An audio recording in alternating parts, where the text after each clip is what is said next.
Now, the days of vinyl records may be a distant memory to most of us, but prepare to dust off your old turntables because they're making a comeback. Here's Paul Macon with Adelaide's Vinyl Revival and why it might pay to rediscover your record collection.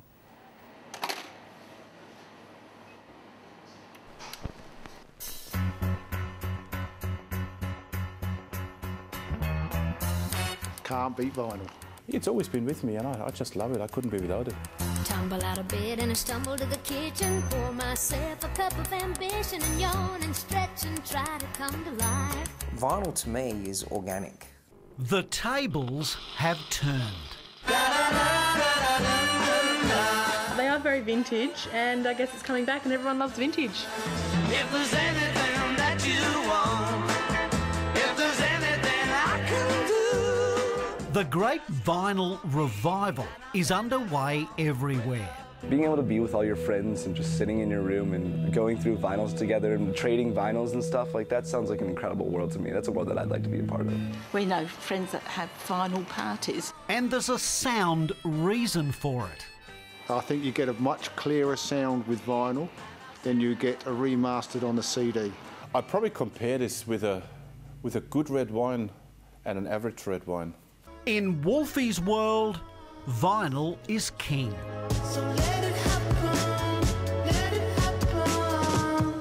A lot of young people have picked up on this because around record collections they get from their parents, and obviously a lot of stuff today is re-released on vinyl. So I think all this together has contributed to vinyl being just, back in business, which is great.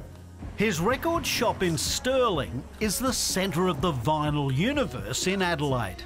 We get people coming up here and they walk in here and they just go, wow, and kids run around and I've created a shop which just gets you back into time. A treasure trove of albums from a bygone era, being rediscovered by both old and young. I have kids as young as 10 coming in here and buying Elvis and Beatles records. Sort of a bit of a throwback. It's a bit of a sort of an exclusive thing. But some vinyl records have massive price tags. People pay crazy prices for, things like Northern Soul music, 45s. Coming out of the mod subculture, Northern Soul was the late 60s, early 70s. And some of these Northern Soul 45s are incredibly valuable, unbelievable. I mean, we're talking here thousands and thousands of dollars per little piece. Getting into jazz, things like Blue Note, which is it's a New York label from the 50s, 60s. And then if you get into the rock, your Pink Floyd's early Dark Side of the Moon, English pressings with a solid blue triangle. Collectors will know that. That's big money. Worldwide, many super bands are now releasing their current work on vinyl. Big bands like Pink Floyd's Endless River, their latest album, that was released on vinyl. We bitch and we fight, diss each other on sight. They couldn't keep up with the demand, it was crazy.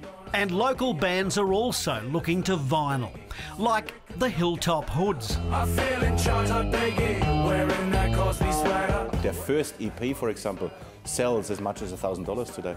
And blues band Lazy Eye. I know you won't miss me.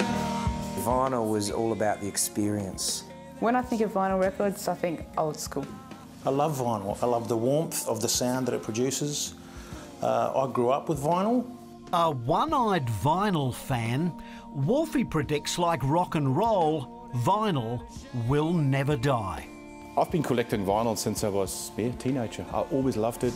Just call on me and I'll send it along with love from me to you, to you, to you, to you. Great stuff, and you'll find more details on our website. We'll be back in just a moment.